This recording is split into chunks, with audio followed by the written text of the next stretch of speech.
normal, a large village near Bobruisk. In a large collective farm shed at the edge of the village they were collecting single prisoners.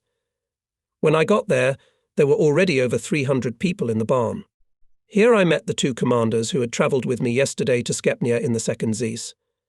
The chauffeur was killed, but Senior Lieutenant Borisov and Lieutenant Shmatko managed to jump out and hide in the woods. An hour later they were both captured. Borisov was without a scratch, and Shmatko was shot in the left arm. The barn was guarded by a small detachment of Finns. Some knew the Russian language. These Finns in German uniforms hated Russia, Soviet power and everything that was somehow connected with Russia. They showed their hatred by swearing merciless beatings at every opportunity, and often by simply bullying the prisoners. There was no organized feeding. Once a day all the prisoners were taken to the area in front of the barn, lined up in a long column of 6 in a row, and ordered to sit down. Then a crowd of peasant women appeared with a variety of foodstuffs, mainly bread, boiled potatoes, porridge in pots, milk, boiled eggs, cucumbers, tomatoes, and other things. The Finns took the food and carried it along the seated prisoners, giving it to the end of the row, without any thought of evenly distributing the food. One row would get 2 large loaves of bread, another a dozen potatoes, another a couple of bottles of milk and 5 or 6 cucumbers. Any exchange of food between the rows was forbidden, and if anyone violated this Finnish rule, the Finns beat him and his neighbours with sticks. 50 men in the shed were easily wounded, like me or Shmatko, but there was no medical aid. If the Finns were atrocious outside, the situation inside the shed was also very difficult. The composition of the prisoners was extremely motley Red Army men of different units, loners, commanders of different ranks, from junior lieutenant to colonel, a few men in civilian clothes and, most importantly, quite a large number of green deserters. Many commanders took off their insignia and pretended to be privates. Nobody knew what was going on at the front, where the front was, where the Soviet troops were. Everyone was extremely careful in words, everyone was afraid of each other, everyone was hungry, nervous, frightened. The Greens behaved brazenly, aggressively, terrorizing the rest of the barn's population, often taking food, boots, tobacco or personal items, such as watches or rings from the more timid. There was constant bickering amongst themselves in the barn and often even fighting. By the end of the first day the prisoners had divided into 2 clearly antagonistic groups, some of the privates, and all the Greens on the one side, led by a type nicknamed Gypsy, and the rest of the prisoners, whose tacit leader was the young artillery captain Batrakov, on the other. If the noise in the barn reached such an extent that the Finns heard it, they would rush in and beat with sticks and rifle butts those who were closer to the door. The atmosphere heated up hour after hour. On the 3rd day of our sitting in the barn, suggestions of the most radical order began to be heard: why sit here and starve to death? There are only 24 Finns. Next time they'll bring them out for a Shamovka, we'll all rush at them at once. Well, they'll shoot a dozen or 2, and the rest will leave with their own machine guns.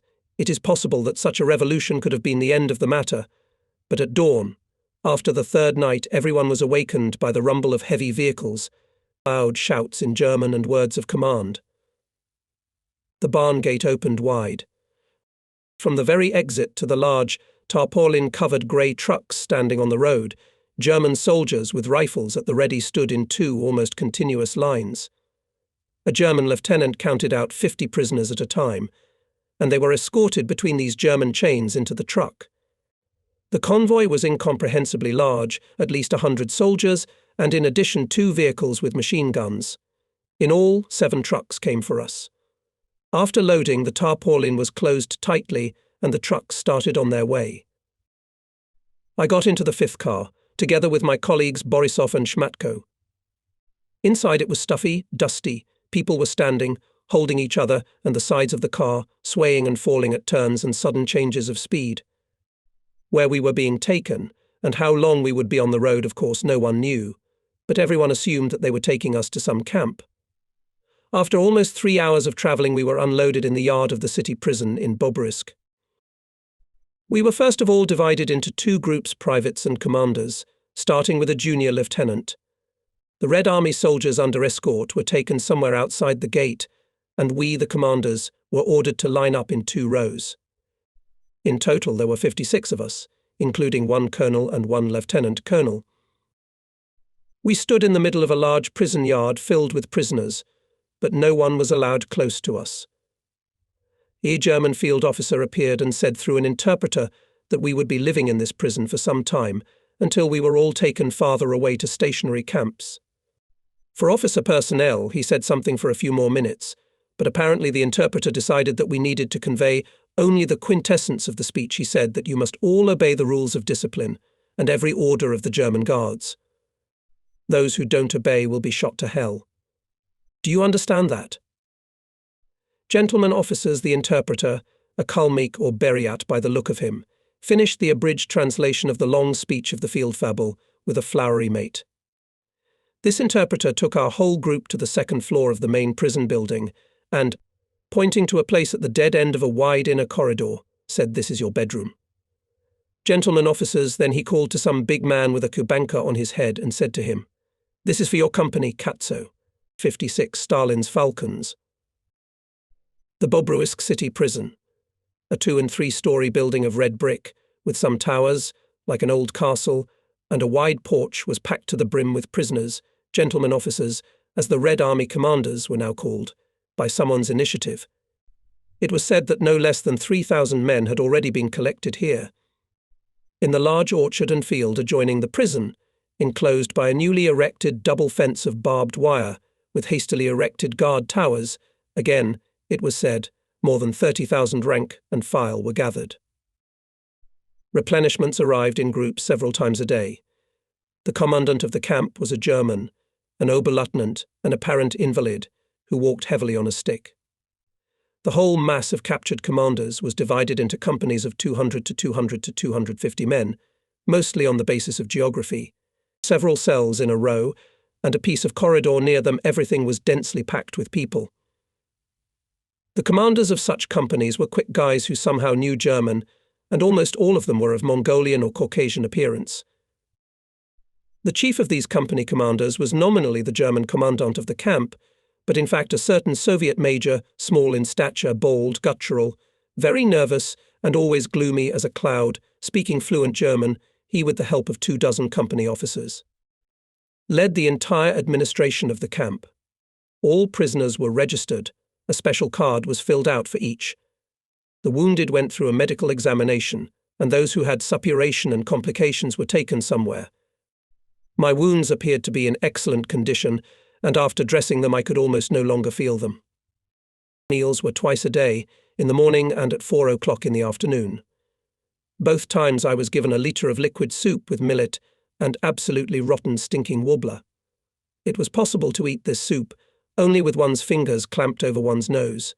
On the advice of old-timers, who had been in this camp for several days already, we received large jars of mustard per company in the kitchen.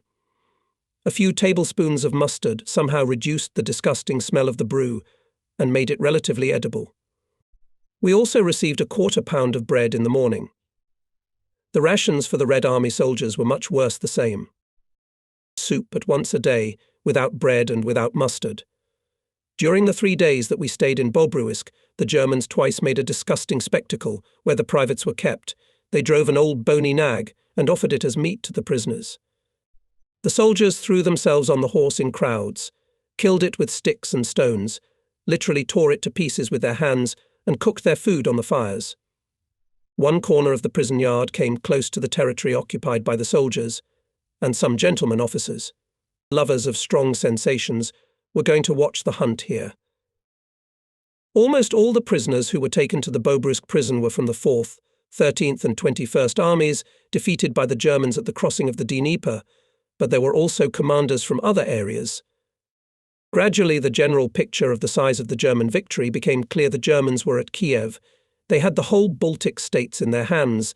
The Germans were approaching Leningrad.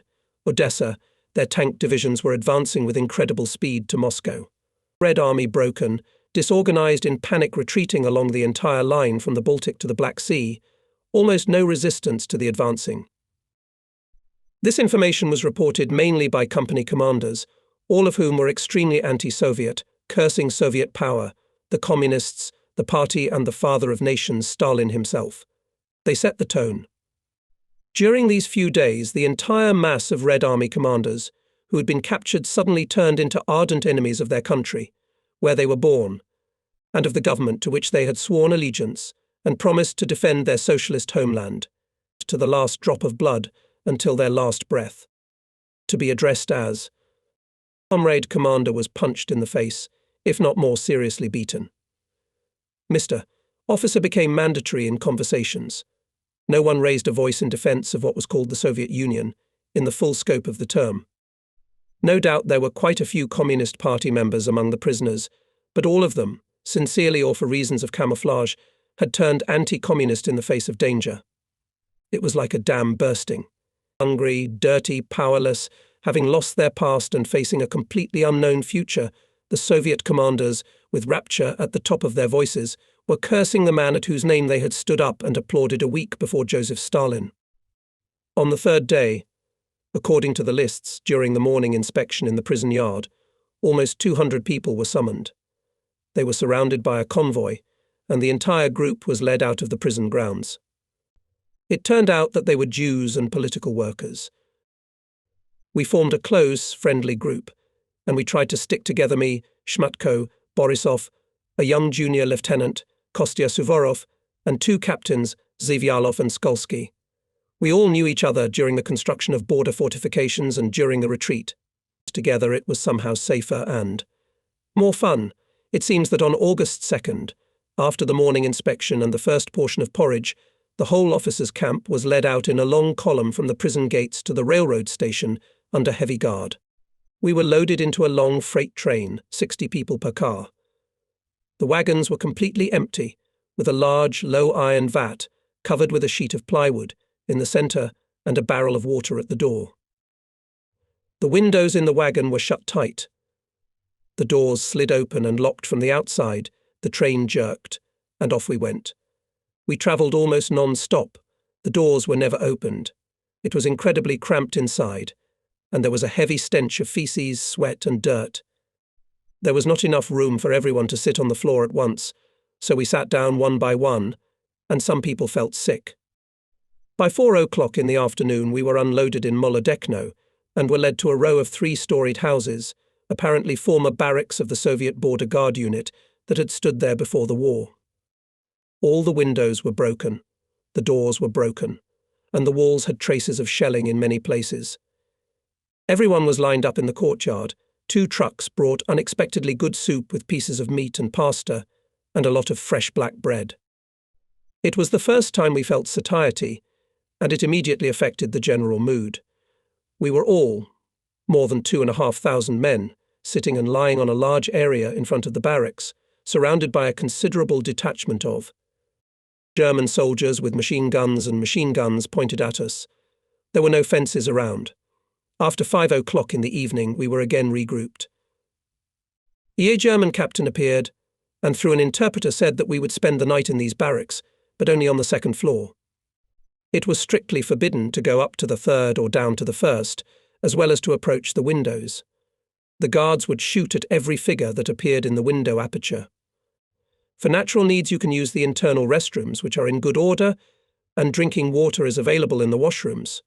This is how we spent the night. Inside the barracks was total chaos: overturned bunks, scattered things, torn mattresses. Everything more or less valuable had been taken. Apparently, when the unit standing here, probably in a hurry, evacuated, the local population made a raid and carried away everything that could be taken. But I was lucky. Kostik Suvorov somewhere found a bale of laundered uniforms and brought me pants and overalls, quite decent looking and the right size. All night long the 2 barracks we occupied were illuminated from the outside by strong searchlights, and guard soldiers stood around. We made ourselves a nice soft bed of torn mattresses, and with a feeling of fullness in our stomachs we fell fast asleep. Only once during the night there were a few gunshots and loud shouts, but everything calmed down quickly, and we slept until the morning. In the morning we were built again and loaded into the wagons again, as if the same train that brought us to Molodechno yesterday.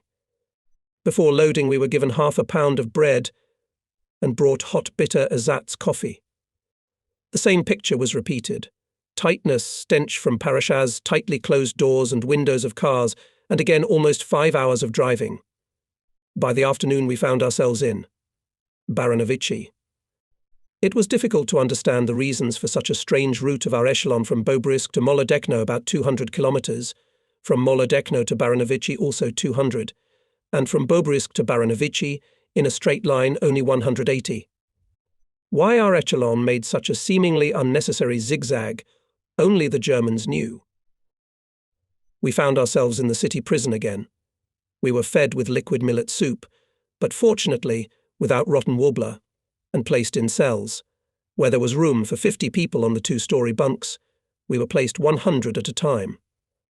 The cells were locked just after 7 in the evening, and we were warned that we would be up early. At precisely 5 in the morning, all the locks and bolts on the cell doors were removed with a rattle, and everyone was ordered to immediately line up in the prison yard with their belongings. After half an hour of counting, shouting, confusion, and occasional slaps on the backs of stroppy or misunderstanding Mr. Officers, the longest column of 6 men in a row began to crawl out of the main gate of the prison and onto the road. Near the administration building stood a 2-story house filled with female prisoners. From the interpreters we learned that nearly 250 women were gathered here, mostly from the sanitary units, but there were also commanders, even in the rank of major. We also learned that in the whole convoy there were almost exactly 3,000 captured commanders. The German convoy was very numerous, on both sides of the column almost a solid chain of soldiers with rifles and automatic rifles in front and behind moved cars with machine guns. We were brought 2 railroad trains of freight cars and divided into groups of 50 people. Each group had to clean its own wagon, take out and wash the stinking, soiled parasha, sweep and wash the floor, and fill a barrel at the door with fresh water. Water for cleaning and drinking was brought up in cisterns. When all the work was finished, 25 small loaves of bread and 25 cans of canned meat were given to each wagon, i.e., for 50 men, of Soviet marching rations. With the indication that this was all we would receive for the whole day, we were loaded into the wagons and the windows and doors were again shut tightly. We were also warned that we would be travelling all day and would be placed in a special officers' camp by evening. The wagons were relatively clean and had enough room for everyone to sit on the floor. The cleaned parachutes did not poison the air, and the men satisfied their hunger a little. The far-sighted ones divided their rations into 2 parts, leaving some for the latter part of the day, while others, thinking less of the future, ate it all, drank water, and went to bed. It was clear that if by the end of the day we got to this officers' camp, it was located somewhere not more than 400 kilometers away, i.e., in the vicinity of Warsaw. We could not travel more in a day, and at night, according to the experience of the previous 2 days, the Germans did not transport us. The very name officers' camp sounded encouraging and promising. At last we will get to human conditions, we will wash, clean ourselves, they will feed us and let us sleep. The optimists said. We'll wait and see, doubted the pessimists. After 3 hours of riding, our train stopped, and the guards opened 5 cars at a time, giving people to stretch a little. The first echelon also stood half a kilometre ahead of us. Here we went again. The pessimists were right. We were unloaded from the wagons at a small station Podnesy, 15 kilometres from the town of Sedletsk. The first train was already empty. After a short march we came to a huge field cordoned off by wire fences with frequent wooden towers for guards. At the edge of this field stood several new barracks and cars of various sizes. Almost next to this centre was the officers' camp, 3 huge canvas tents, open latrines, i.e., simply long pits, rarely covered with boards, thick wire fences around, 2 towers with machine guns and searchlights facing the tents, and that was it. In the camp, the administration was waiting for us: the camp commandant, a lieutenant colonel, 3 petty officers, according to the number of tents, and about 30 policemen with white armbands on their sleeves. All Soviet officers. The foreman of our tent was a cavalry major, Grigory Stepanovich Skipenko. How and by whom this administration was selected, we never knew until the very end of our stay in this camp. We were placed in tents of 1,000 people, and the foreman of our tent immediately gave us a short lecture. Here is what he said: the camp is temporary. The food is the worst you can think of. Discipline is strict. It is not recommended to come closer to the fences than 20 paces. You can be shot. The Germans will shine searchlights and fire a couple of machine gun bursts into the air. As soon as it gets dark, they shoot at any shadows. Next to us is the camp for privates. There they have gathered more than 70,000 of them, just in the field. No more food tonight. Go to bed right after the first shots. Don't make any noise and don't show your nose outside until morning. Is that clear? Don't ask questions. I don't know the answers anyway. I even liked his short but very informative speech. Disappointed, tired, hungry and angry, with the first beams of searchlights and the first lines of machine guns running through the tents, that we all took refuge in the twilight of the tents and tried to fall asleep as soon as possible. It is necessary to say a few words about Major Grigory Stepanovich Skipenko, as he played a significant role in my life as a prisoner of war in the future. Once after a couple of days he came up to me, offered me a cigarette, and began to ask me about who I was and what I was doing before the war. He immediately determined that I was not a cadre, not a military man. A conversation started, and I began to ask him questions. He was a Cuban Cossack, about 40 years old, maybe more, strong, handsome, with shrewd brown eyes and slightly greying dark hair. After the revolution, he was mobilized into the army in the cavalry units, sent to military school, and after 2 years, was released in the rank of assistant squadron commander. He participated in the suppression of the Basmachi uprising and then, according to him, deliberately scandalized and, as an unreliable and morally decayed element, was thrown out of the ranks of the workers and peasants' Red Army. He worked as an accountant in the village collective farm management until the end of the 38th year. Again, he was drafted into the army and appointed an instructor for training conscripts in the Krivorochko Cavalry Corps. Despite his past, just before the war he was promoted to the rank of major and was appointed head of the Corps School for Training in Horseback Riding and Dizhitovka, a field in which he was considered an unsurpassed master, according to him.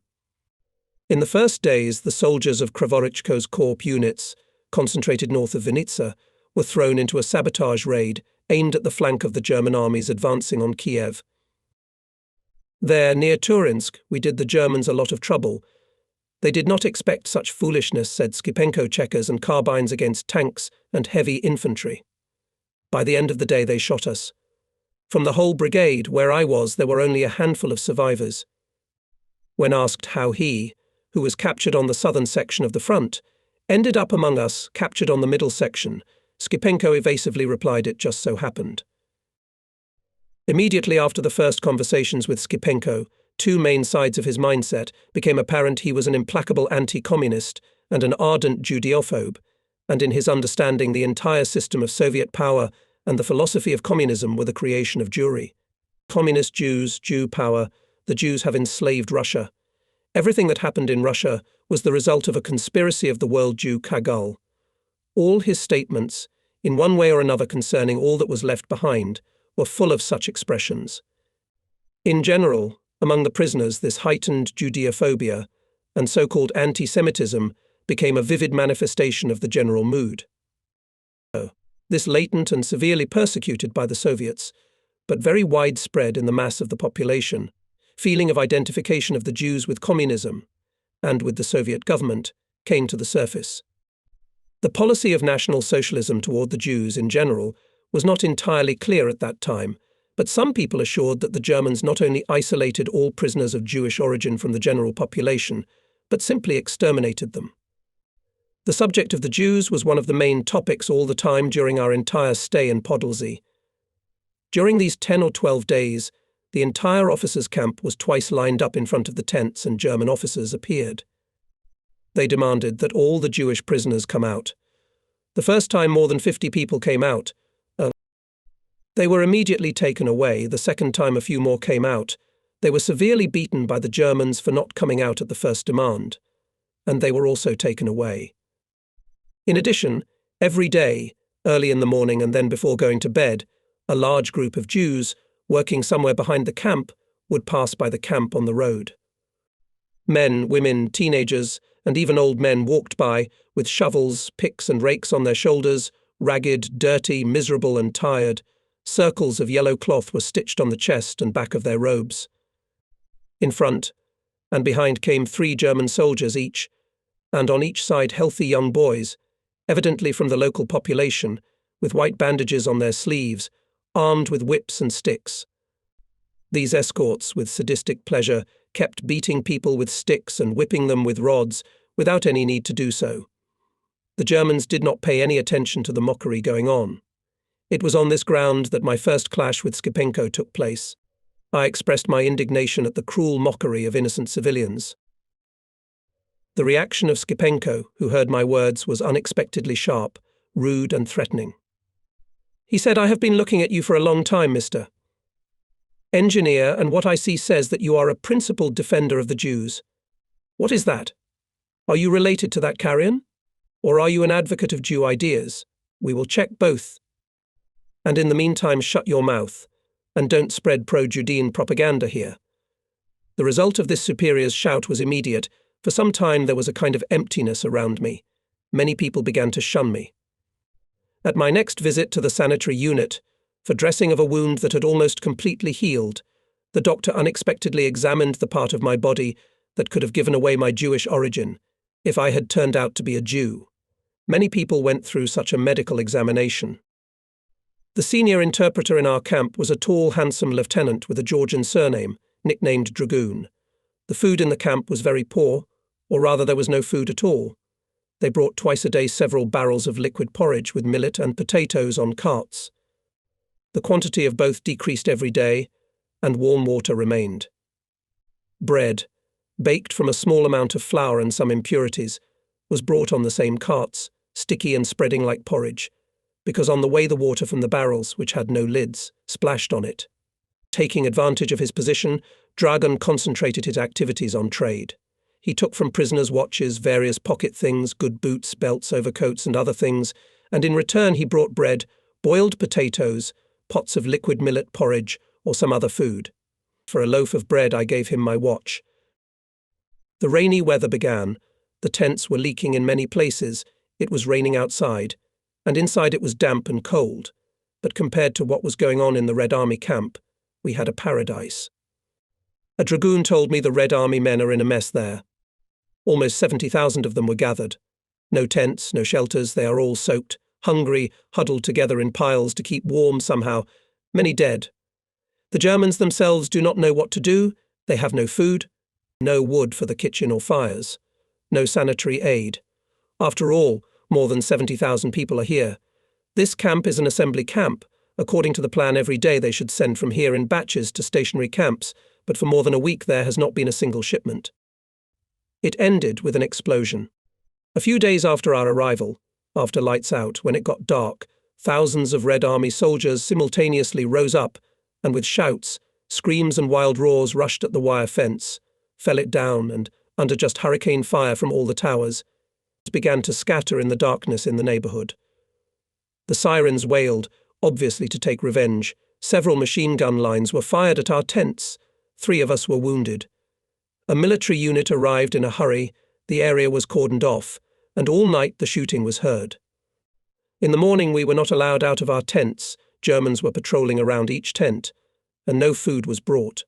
So, not knowing what was going on, we sat in the tents almost until the end of the day. Finally, we were allowed to go out.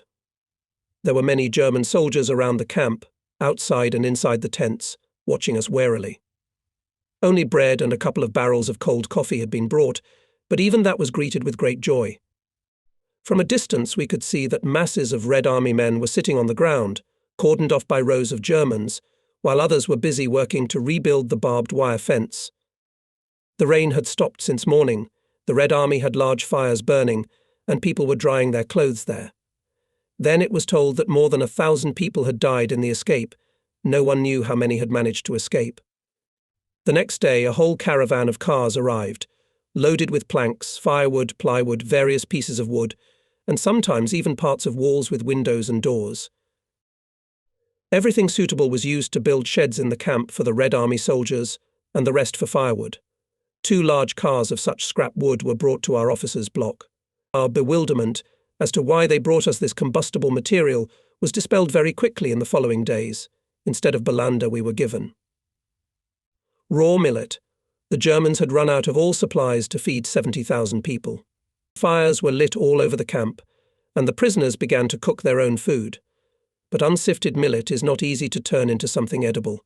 It's a tricky one. Our group, as well as the others, started to strike work. Flat stones were found, and we all started grinding millet into flour and diverting the husks. The rest of the husks floated to the surface when the flour was poured with water and boiled over a fire. The result was millet flour chowder, to which we added wild sorrel, which grew in abundance on the plot, and some other herbs, which Borisov claimed were not dangerous to the human stomach. What was good was that the bread portion was almost doubled, and bread was brought dry, though it looked and tasted little like bread. Only the appearance of neat and ruddy brown loaves amused the eye. Such meals continued until our departure from Podolsy. On the last day at the morning inspection, an event occurred. Several German officers came again, and one of them, in Russian, addressed the ranks demanding that all political officers, commissars and political workers leave the ranks. He warned that he had a list, and those persons who did not come out at once would still be identified and severely punished. I stood in the front row, and could see how these unfortunate people came out of the ranks, as if they were going to be shot. There were unexpectedly many of them. Someone counted 109 people. When the last one left the ranks, the officer, who spoke Russian, said something quietly to 2 policemen with armbands on their sleeves who had come with him. Both of them approached our interpreter Dragon, who was standing next to the commandant of the block, and suddenly began beating him with short batons. Dragoon fell to the ground, but they continued to beat him brutally, mercilessly in front of the whole formation. Then they lifted him to his feet and, continuing to beat him, brought him to a group of political workers. The dragoon was covered in blood and moved bent over, holding his stomach with both hands. "Here is an example for you," said the officer. "A company commissar, a communist and a Jew. If there are any more such creeps among you, you must find them yourselves and throw them out of your ranks." The whole group, without even allowing them to take their belongings from their tents, were immediately led away under escort. The next day, after breakfast, i.e., a portion of bread and almost cold ersatz coffee, they ordered to line up with things. When the whole column, having left the officers' block, approached the main camp commandant's office, the endless roll check began, lasting until 2 o'clock in the afternoon. It was not until 3 o'clock that we again approached the 2 echelons made up of teplushkas and loaded 50 men per wagon. The doors were closed, and by the sound we realized that on the roof of our wagon, probably, of course, not only ours sat German convoys. The train jerked and rolled. This time we travelled not only for the rest of the day, but also for the whole night. We travelled slowly, with frequent stops. On the road we were not fed, we were not let out of the carriages, and only once we replenished the tanks with drinking water. Few people could sleep. It was cramped. There was a stench of parachute in the tightly closed carriage. Everyone was hungry like wolves, and like wolves, angry.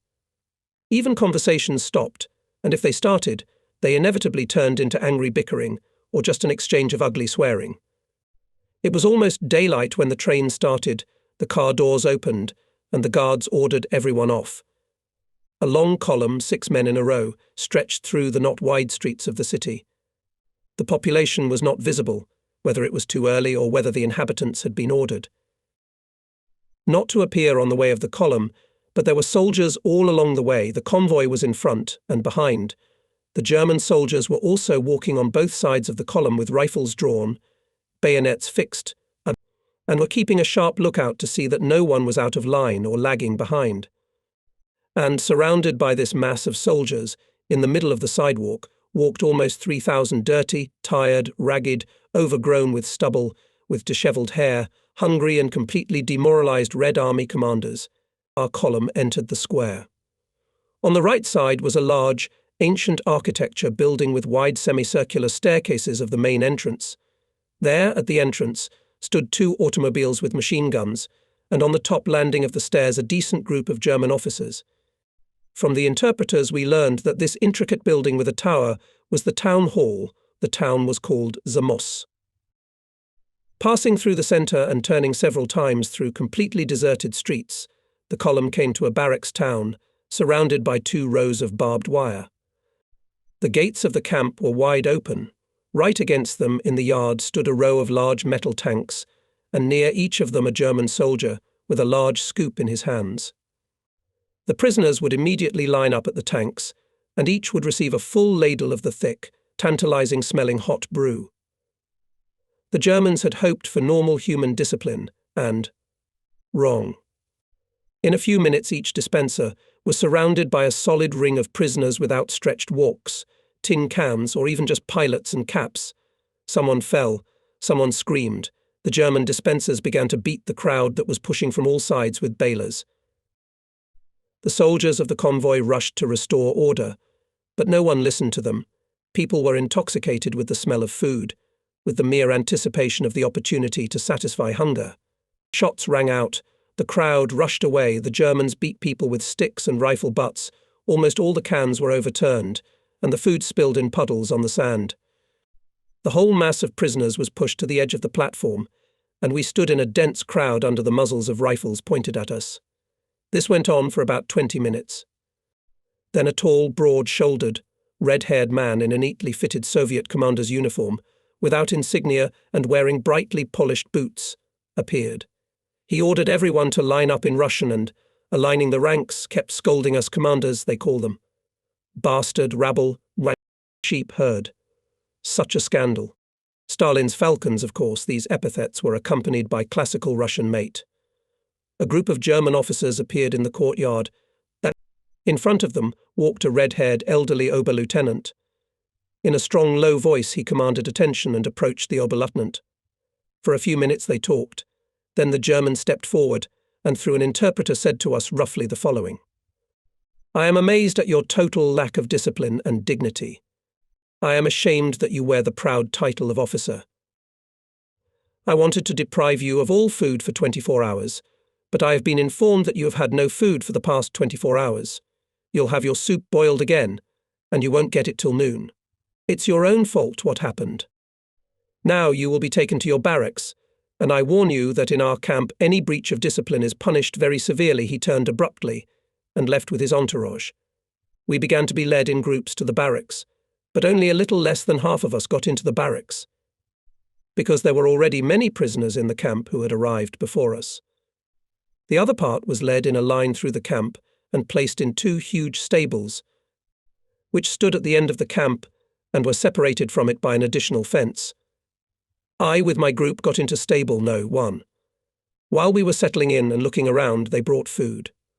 Lots and lots of it. We had such a sumptuous lunch for the last time in Molodechno. The camp in Zamosk was designed for 2,000 people, but when our replenishment arrived, up to 7,000 people were accommodated in this area. In the whole area there were 5 large barracks for 950 people, 5 small barracks for 150 people, 2 stables where almost 1,500 prisoners would live. In addition, there was the so-called generals' barracks, where several generals and colonels lived, a police barracks, a sanitary unit. For reasons that are not clear, all those who quite by chance got to the stables were isolated from the rest of the prisoners. The gates were closed, and a policeman was always on duty near them, letting in only those who went to receive rations for the stablesmen. The stables were almost new and apparently little used for their intended purpose, but in spite of the fact that all the internal equipment had been removed and the floor covered with a thick layer of fresh straw, the peculiar odour persisted. After a couple of days, all of us and all of our belongings were soaked in that aroma, and we got so used to it that we just stopped noticing. For our complete isolation from the rest of the camp, we had a separate latrine on the territory of the stables, similar to Podnesnenskaya's, i.e., just a long pit with boards over it. The commandant of the stables was an engineer colonel from the staff of the 21st Army Gorchakov. I talked to him more than once in Podolzhye. His first administrative decision was to divide the whole mass of prisoners into groups of 50 men. Gorchakov appointed me as the chief of one of such groups. The duties of the head of the group were not difficult. The main thing was to get food for the group and to divide it fairly, equally. The composition of the group 50 people was dictated by the fact that the tanks in which soup was brought from the kitchen had a capacity of 50 litres. The food was relatively decent, especially in comparison with Bobruisk or Podolsy. Every day they were given 3/4 of a pound of quite edible bread, a litre of rather thick pearl soup with potatoes, rutabaga and traces of meat. In the morning and in the evening everyone received a litre of ersatz coffee, a tablespoon of borage jelly, a slice of sausage or processed cheese, and 3 or 4 boiled potatoes. The worst scourge in the whole camp was lice. People were unwashed for a long time, in dirty, tattered uniforms, without haircuts and beards, and the lice were in unbelievable numbers. Most of the day had to be spent fighting these parasites. Under the rays of the already dim autumn sun, right after the morning inspection and breakfast, everyone stripped naked and tried to get rid of lice. They lit fires and held their underwear and clothing over the flames to scorch the parasites. Most of the prisoners' bodies were bitten by lice and scratched to the point of bleeding.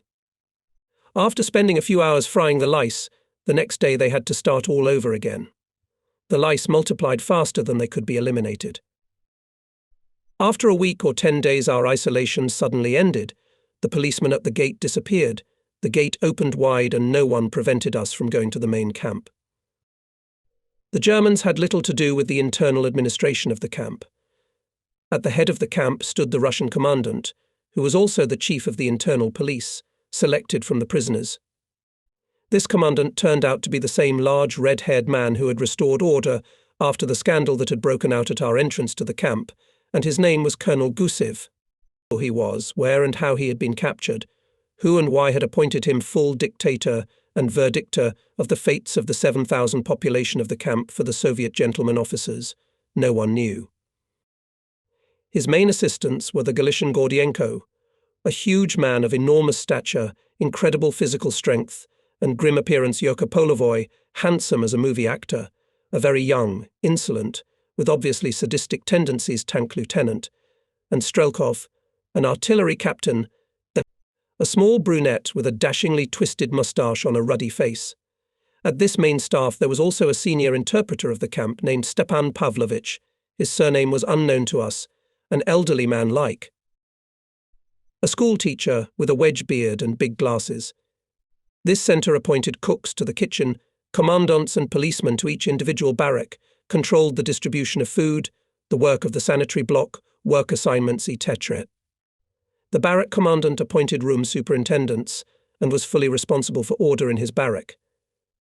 In the separate 4-room barrack, no.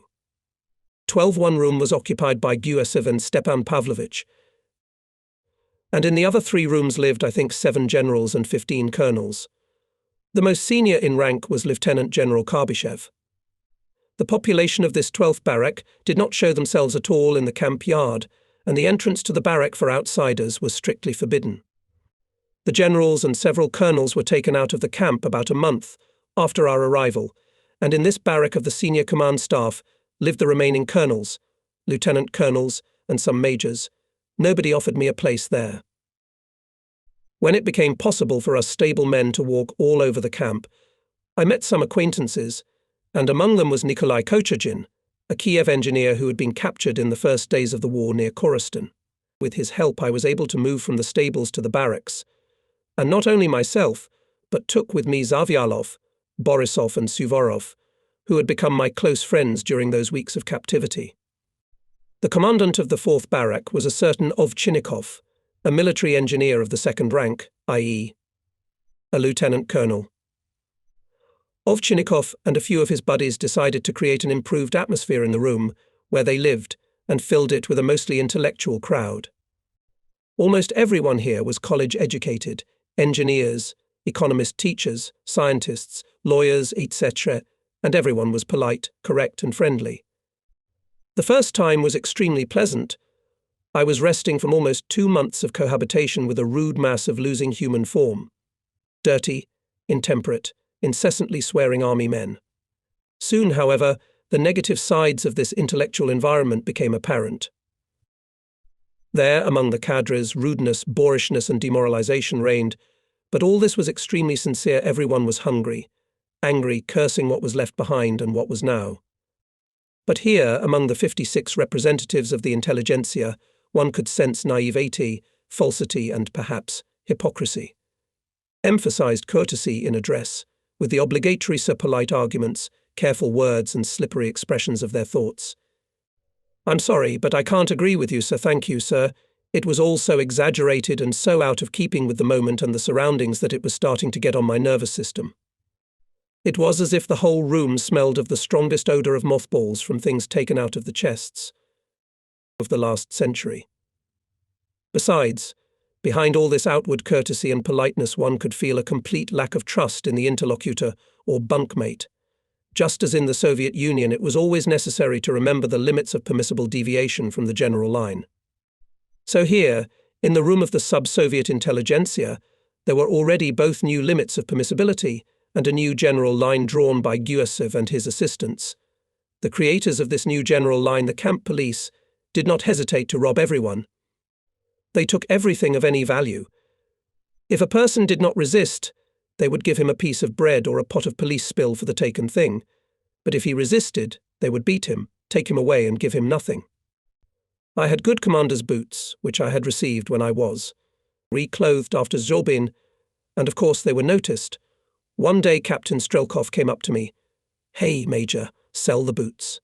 I'll give you a loaf of bread and soldiers' kurzes." I declined the offer, but Strelkov insisted. "That's the price for today, and tomorrow you'll get a kick in the teeth in payment."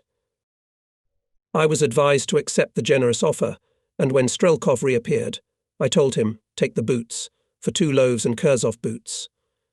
Strelkov looked at me. "Wow." "You agreed. And why do you look like a Jew? Are you of Jew blood? Come with me, let's check your document. Maybe I'll get your boots for free."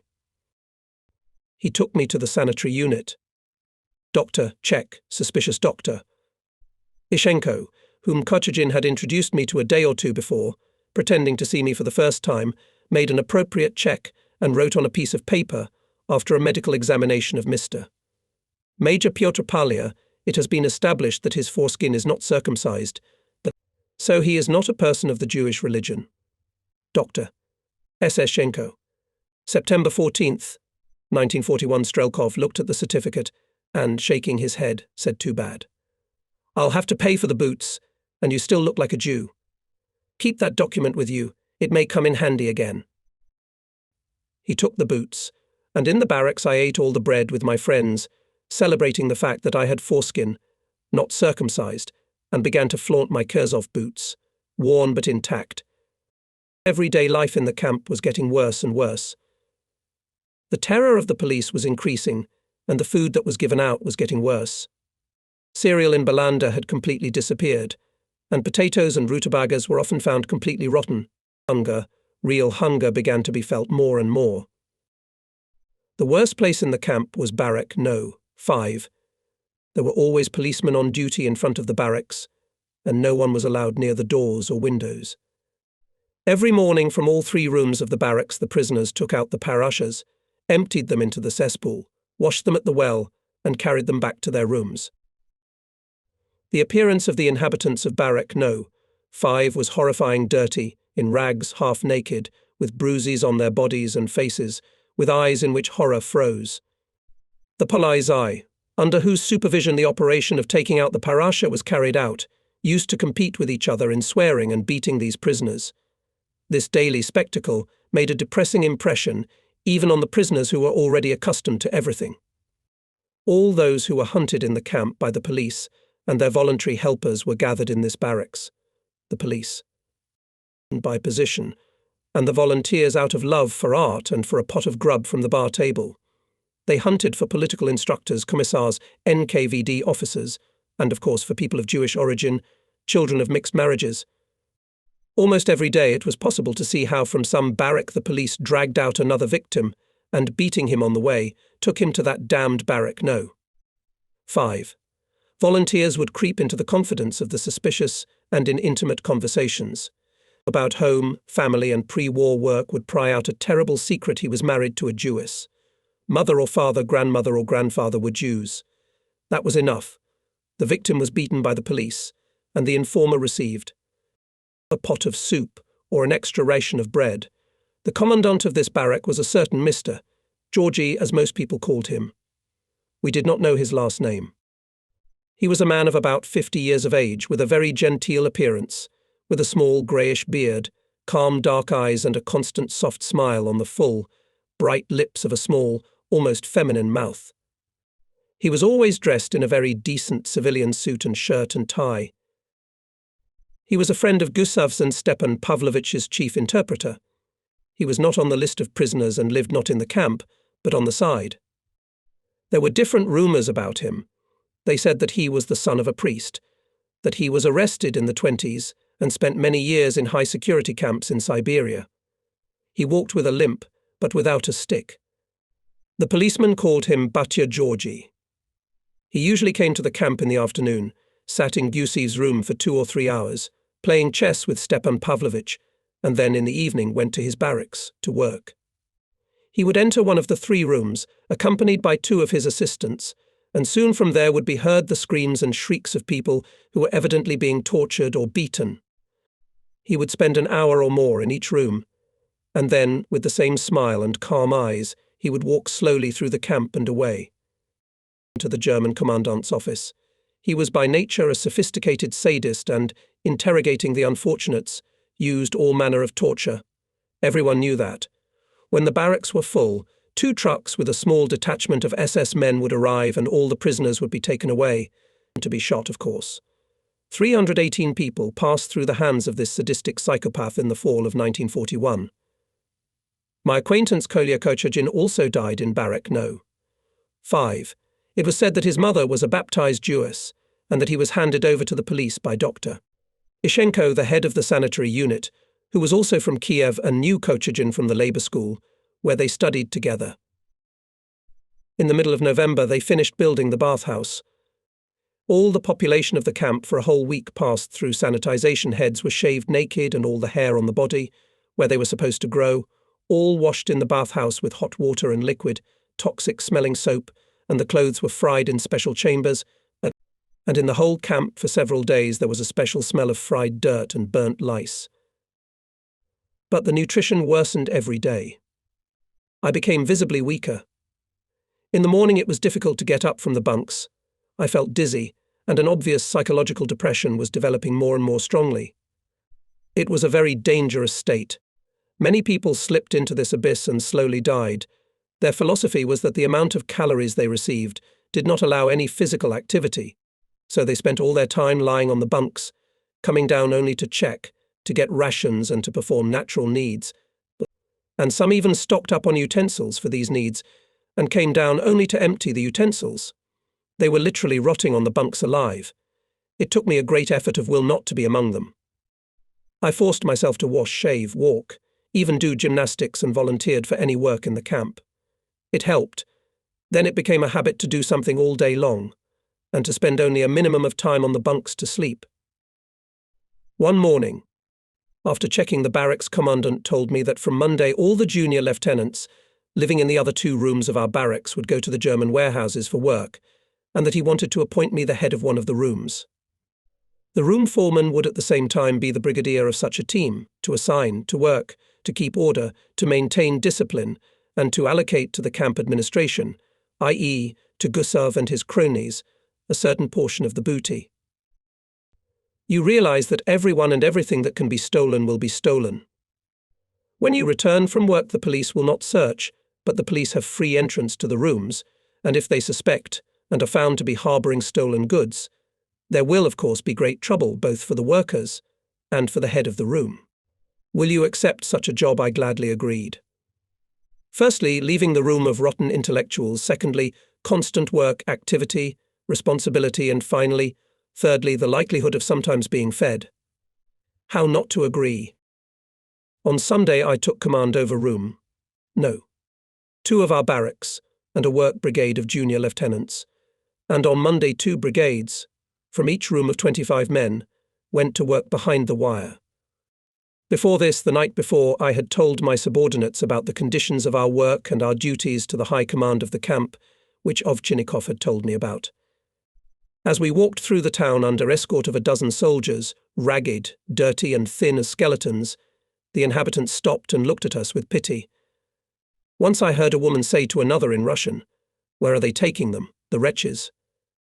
Apparently, there were many Russian people living here in the centre of Poland.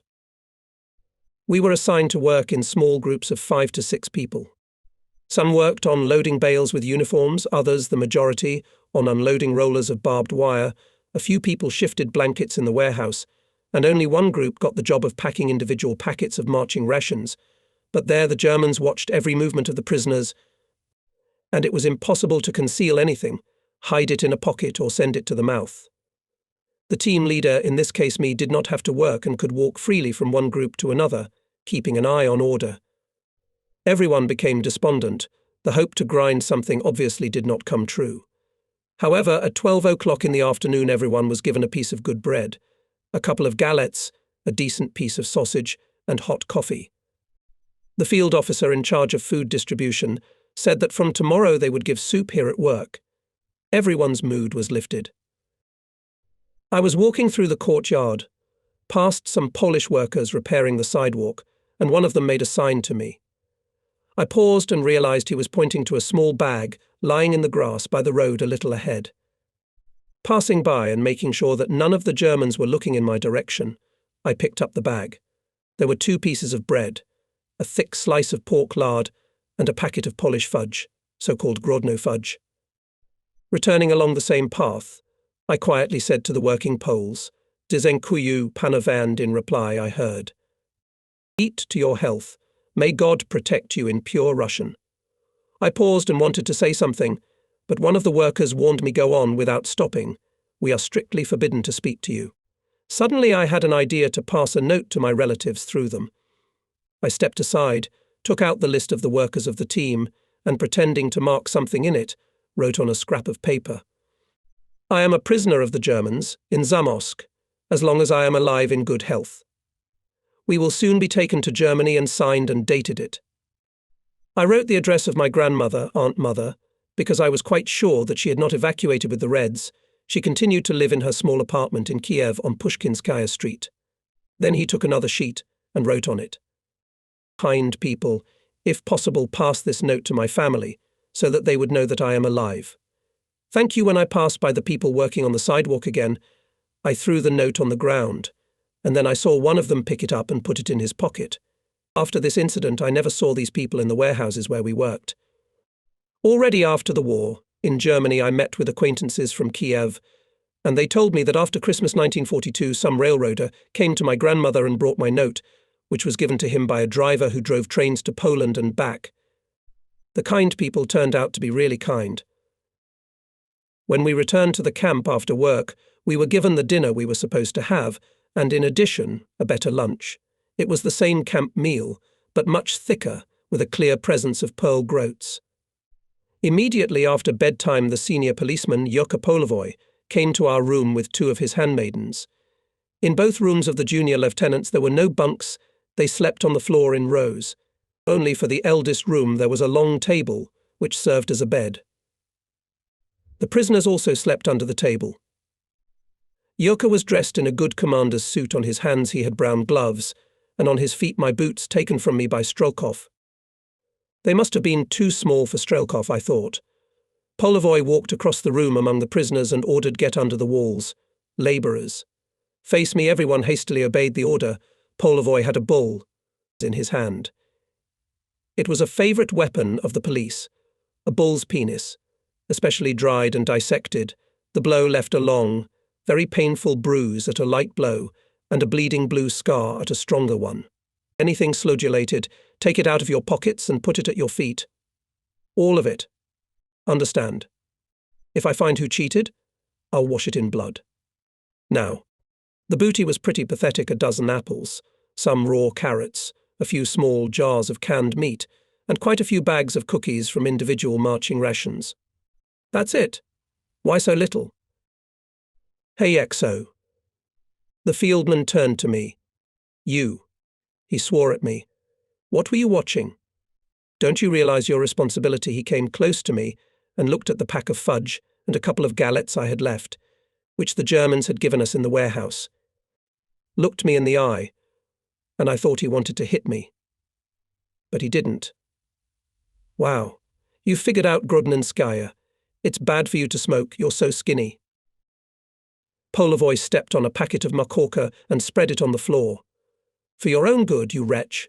Stop smoking. He walked across the room and in 2 places deliberately stepped on the galettes lying on the floor. One of the prisoners exclaimed, "What are you doing, Yurka?" "You've crumbled the galettes. After all, this is food." Polovoy turned and with his left hand slapped the prisoner, and then with his right, armed with an exotic whip, struck the unfortunate man on the shoulder. "Stand still, you bastard," and hit him again. "I'm not Yurka to you, mister." Senior policeman Yuri Vasilievich Polovoy. "Do you understand?" "Say it again, bitch." "That's better. Remember." The policeman took everything except the galettes and carrots. Leaving, Polovoy came to me again. "Why did you work so badly? We worked at unloading barbed wire. And what to take it for? We have plenty of it here already." I grinned crookedly. "You're joking." "Look, don't make too many jokes. Next time if you do, I'll have other jokes with you." He left, accompanied by his adjutants. "Is that clear to everybody?" I asked. "Tomorrow the second group will have to meet the demands of the superiors. Otherwise we'll all be in trouble." Everyone spoke at once. "Why the devil to get along? You risk being caught by the Germans there. If you bring it, the police will take it away. There's nothing to carry into the camp. Everything goes straight into your stomach. I'd like to beat their faces and throw them out of the barracks. Let them go to work themselves. Look at you. You're so brave. They'll beat you up. And if you stay alive, you'll rot in the sanitary unit. We have no way out anyway.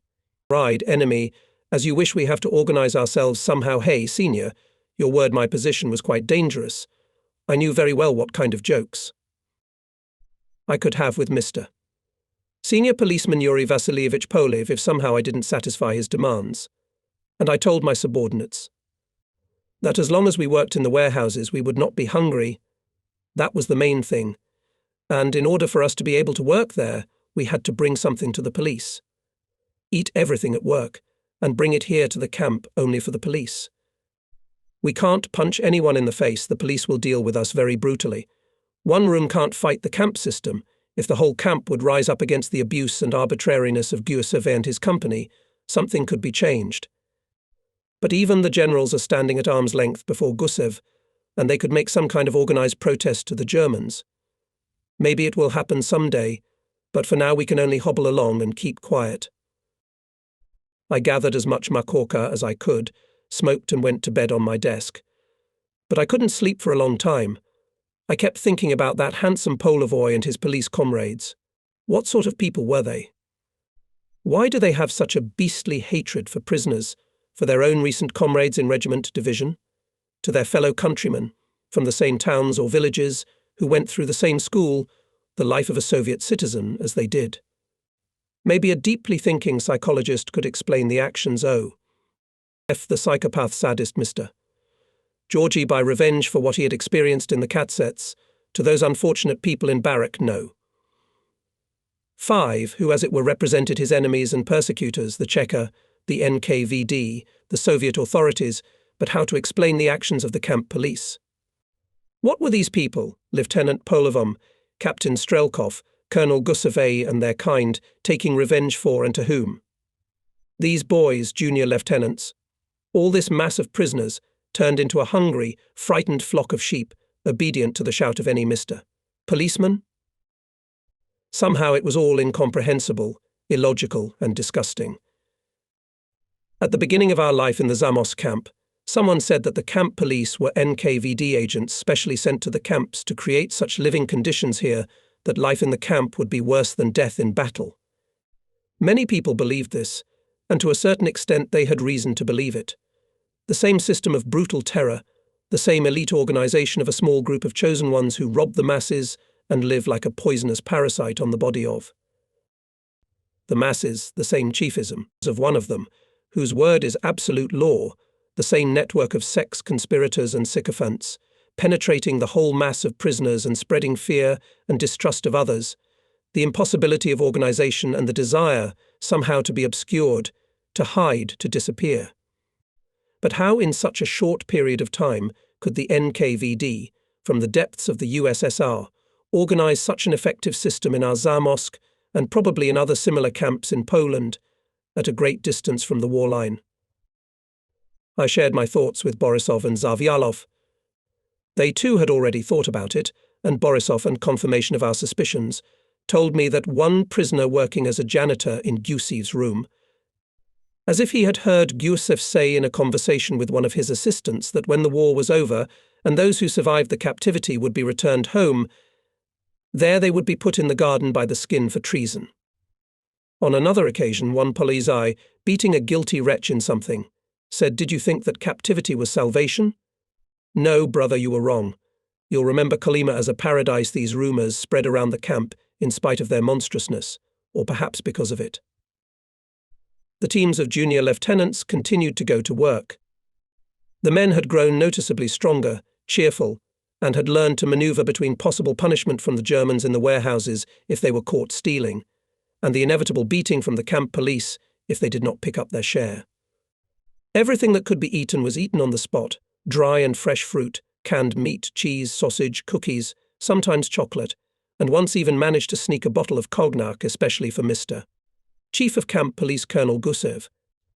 I went with the brigade to work in turn with the head of the other room, a very unpleasant Captain Yagnenkov, who certainly had a strong connection with the police, and especially with a certain Biryugin, one of the most brutal oprichniks of Yurka Polovoy.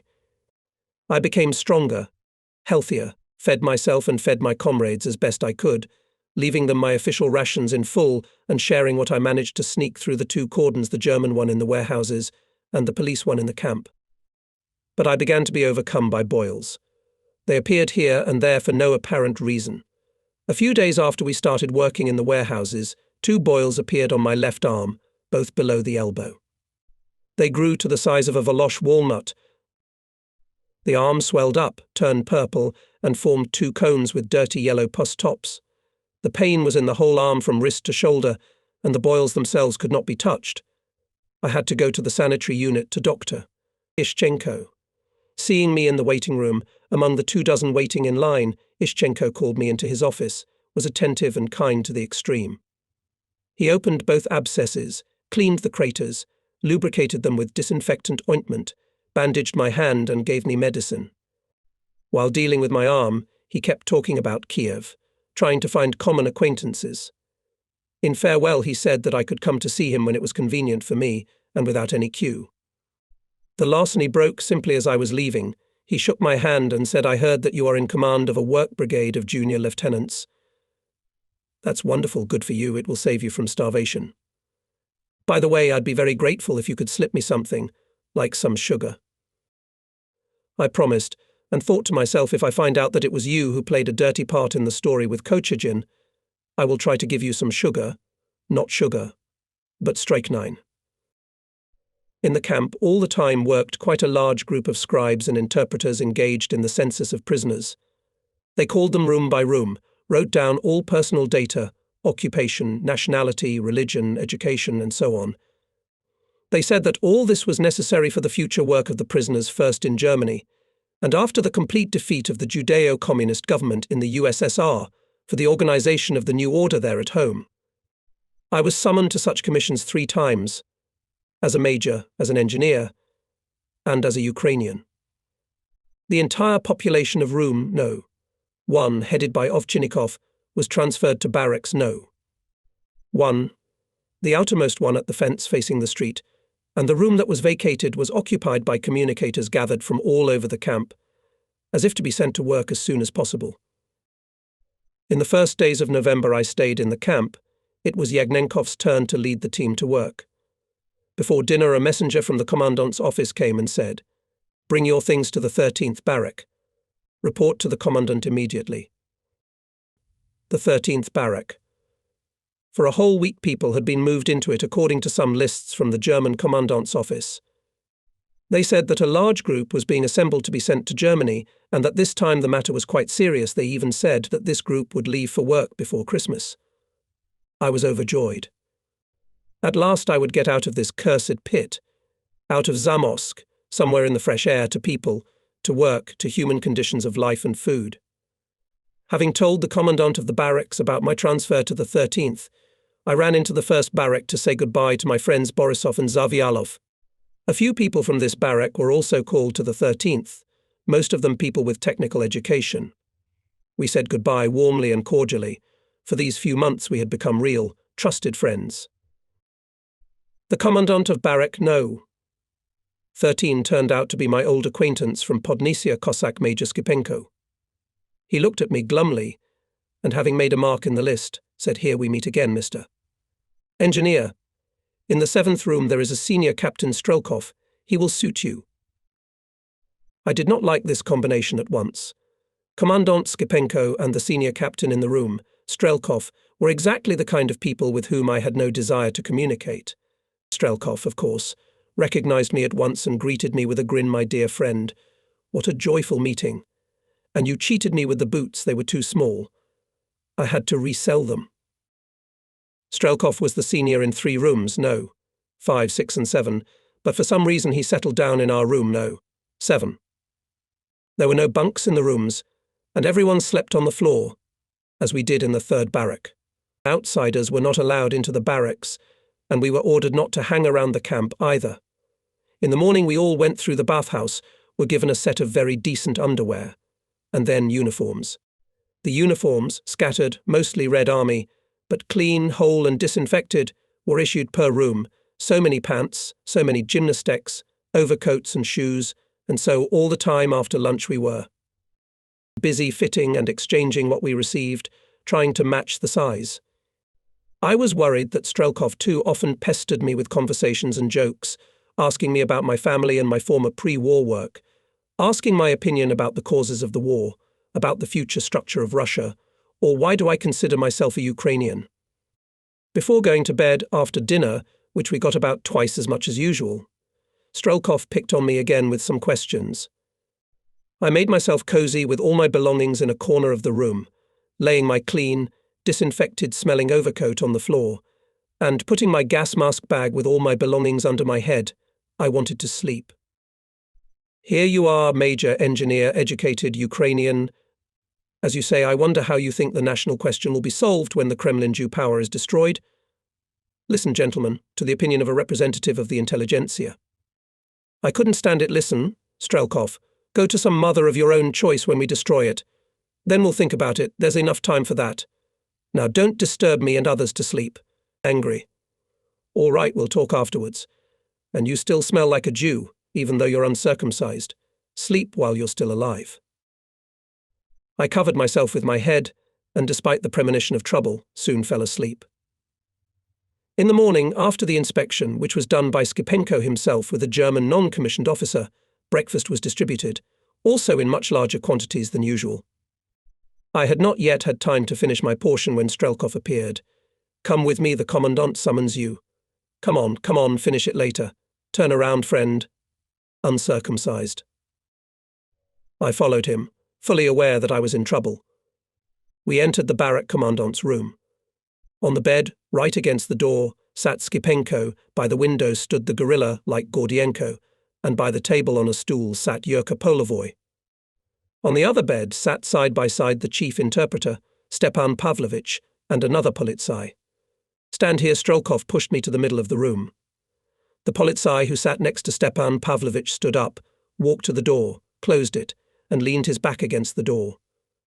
There was clearly something threatening in the whole atmosphere and in the faces of those present. "That's the sub, the head of the junior lieutenant team. I know him." Skipenko leaned back against the wall and lit a cigarette. Everyone was silent. "Now answer the questions, and no bullshit." Strelkov came close to me. "Who in your family was a Jew? Did you say that the Soviets would win the war anyway? Did you say that the Jews were tortured in vain?" I looked at Skipenko. He was sitting with his head down on the palms of his hands resting on his knees. "Was the Jew Kochagin a pal of yours?" "Why didn't you inform me that he was a Jew?" I didn't have time to answer.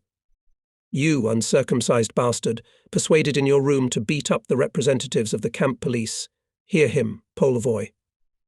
Did you propose to go to the generals and demand an official complaint to the Germans? Did you agitate the junior lieutenants to revolt? Did you order them to eat everything at work and not to bring anything to the camp? Are you not comfortable with National Socialism? Are you a communist? A member of the party? Strelkov, not waiting for my answers, grabbed me by the collar of my gymnasium jacket and yanked it hard at every question. End the bazaar, Strelkov said Skipenko, without raising his head, continuing to smoke. Go, take your junk, and get out of the barracks. And don't let me see you, you Judean patron Strelkov, let me out of his arms. Well, thank God. At least without a fight, I thought with relief, and, turning to Skipenko, asked, is it what? Officially, did the German commandant's office authorize you, Mr. Commandant, to cross me off the list? Skipenko raised his head and looked at me curiously. Everyone laughed, you scum. Here's a sanction for you, and Strelkov slapped me. Badly thinking about what I was doing, I stepped on his foot with my left foot and hit him from bottom to top in the chin with 2 fists. An old, tried and true youthful technique in a fight. Strelkov fell to the floor, and Gordienko, Polovoy and the 3rd policeman came at me at once. Under their blows I spun around the room, and in a moment was knocked down. Someone kicked me in the face. A couple more blows and I lost consciousness. When I woke up, I didn't realize what had happened. It was completely dark, my whole body hurt, my mouth had a disgusting, nauseating salty taste. I was lying on something soft and nasty smelling, and I was covered with a stiff material on top. I wanted to throw it off me, but the effort and pain made me pass out again. Then I regained consciousness again. My body continued to ache, but my head began to think better somehow. At first it seemed to me that I was blind. I felt my eyes. They were completely swollen. With difficulty I opened them through narrow slits and began to look around. Now I fully remembered what had happened. Where am I? Where did they take me? I tried to think. I was lying on my back, there was a cold wall on my right side, and someone was sleeping on my left. I wanted to sit up, but I didn't have the strength. I could only lift my head a little. Apparently I was on a bunk in some barracks. It was getting light outside, and the faint light coming through the window illuminated the long row of sleepers on the left side. The light was coming from below, and the ceiling was unexpectedly close. Apparently. I was on the top tier of the bunks, on the very edge, in some kind of barracks. How did I get here? Who brought me here? What barrack? I shifted restlessly, trying to sit up on the bunk. And my icon, is it gone? I was frightened, fumbling with my hand on my chest, and fumbling for the image, calmed down. This small enamel icon with the image of Jesus Christ was hung around my neck by a young Polish woman on the day when I went to the front line at the defense of Zhobin. I had a special, sentimental and superstitious attitude to this icon, and every time in difficult moments I put my hand behind my back, took the icon between my fingers, and it had a calming effect on me. When I was first lightly wounded by a mine fragment in the trenches near Zhobin, the icon was wounded with me. A piece of enamel broke off and got into my wound. My neighbor woke up and, raising himself up, looked me in the face. In the semi-darkness I recognized him, Zavyalov. Thank God. You're awake. Now you'll get better. Which barracks? Is this the first? All our engineering company from the 3rd is here. Don't spin around, please. Drink this. The doctor said to give it to you at once when you wake up. If you wake up. I took a few sips with difficulty. My whole face was puffy and my lips felt kind of stiff. What did they do to me? Broken bones? I asked, groping my face. No, the doctor said they weren't intact. Which doctor? Ishchenko? No, another, an Armenian. Shigarian is his name. Zavyalov. Tell me everything in order later, after we get up and check, but for now you lie quietly. Thank God you're alive.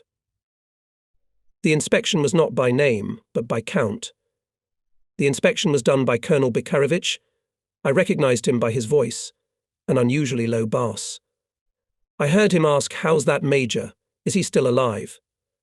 Someone replied, "Alive, he seems much better. Well, let him lie down," murmured Bikarovich. After the inspection, the visitors began to climb the bunks one after another. Borisov, Kostik, Suvarov, Ovchinnikov, Tarasov, Shmatko. They congratulated me on being alive. I heard one of the visitors, down on the floor, say he's a tough guy. I was sure he'd die. Zavialov brought some brew, a kind of liquid porridge I ate, took the medicine again, and fell asleep. I awoke when it was already dusk. Borisov was sitting on the edge of the bunk, and I touched him with my foot. "Are you awake, Nikolaevich?" "Well, better." "It seems better, certainly better," I answered. "Listen, how did I end up here in your barracks?" "I don't remember anything. The last thing I remember is at Skipenko's. They started beating me. Do you want to know all the details?" "Better, when you're stronger." "I'll tell you," but I insisted. Borisov first got down from the bed and brought me the same liquid porridge again. And then a young, Oriental-type man climbed up to me. "I'm Dr. Shigarian. How are you?" He took my temperature, felt my pulse, smeared something on my abrasions and bruises, and climbing down, said everything is fine. "Take this medicine all day tomorrow. The day after tomorrow I'll come again. Don't go to the sanitary unit yourself. Your body is strong, dear Major, very strong. The only loss is, I think, 3 teeth. You got off cheap." He left, and I asked Borisov to give me a mirror. He reluctantly handed it over. "I don't want to spoil my own mood," he said. Indeed, one could spoil one's mood. The whole face was ugly swollen, especially the right side. The lip was split, teeth were knocked out, the ear was torn, and there were continuous sizio-black and greenish streaks on the forehead, on the cheeks, and on the neck. "Yes, painted," I mumbled, handing over the mirror. "Well, now that the results are known, tell me what you know. You left in the 13th on Tuesday, and on Wednesday morning one of our men came running in and said that you had been killed by the Polizei. And what day is today?" I interrupted him. "Saturday." "Well, we decided to check it out, of course. My buddies went to Barrack 13. There they were told that I was in the sanitary unit. They went to the sanitary unit. At first the orderlies wouldn't let them in, but they shouted, 'Doctor.' Ishchenko came out to them and said that I was dead and my body was in the dead room. They returned to the barracks. The funeral service was held and unanimously decided that you were a good guy then. At Zavyalov's suggestion, they decided to go to say goodbye to the body, according to Christian custom, before the corpses were taken to the graves in the morning. The whole group went. The watchman and the dead room were not allowed to pass. They bargained and, having given a whole packet of Grodno Mahorka, went into the shed where the corpses were lying. Borisov suddenly coughed and, getting down from the bunk, said, "Let someone else finish the story." In the dead room there were 8 corpses, neatly stacked in 2 layers and covered with tarpaulins. They pulled back the tarpaulin, and I was lying on top. My face was bruised, blood caked on my lips, my eyes closed with swollen eyelids, dead. Borisov took off his cap, crossed himself and kissed me on the forehead, and suddenly he shouted, "He's alive." "He's warm," they felt my pulse weak. "But it's there." "They took me out of the barn," they shouted. The guards came. The policeman on duty. Everyone was frightened. Even in Zamos they didn't bury alive people together with corpses. Ishchenko came, also frightened. He signed the death certificate for the commandant's office. They brought me to the sanitary unit. Ishchenko cleaned up, and Dr. Shigarian washed my wounds, disinfected them, bandaged them, gave me injections, injected medicine into my mouth. He was afraid of a fracture in his skull. This Shigarian advised to take me to a barracks, away from the police. My friends went to the commandant of their barracks, Baikovich, and got permission. Thanks Shigarian, he came 3 times a day. Even Gordienko came by once, asking is that Major alive. When he found out he was alive, he decided, well, he's alive, big guy, so everything's legal.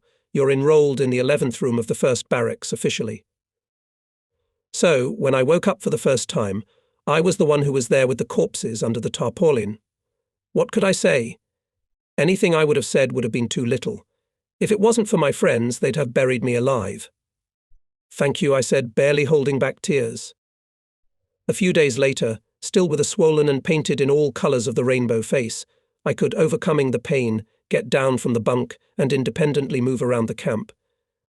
Once, coming out of the restroom, I pushed face to face with Gordienko. He grinned, and, looking at me with empty grey eyes, said Divi, "Vychichavsia, I'm sure you have cysts from the back of your head. Go away, or I'll try again how they hum."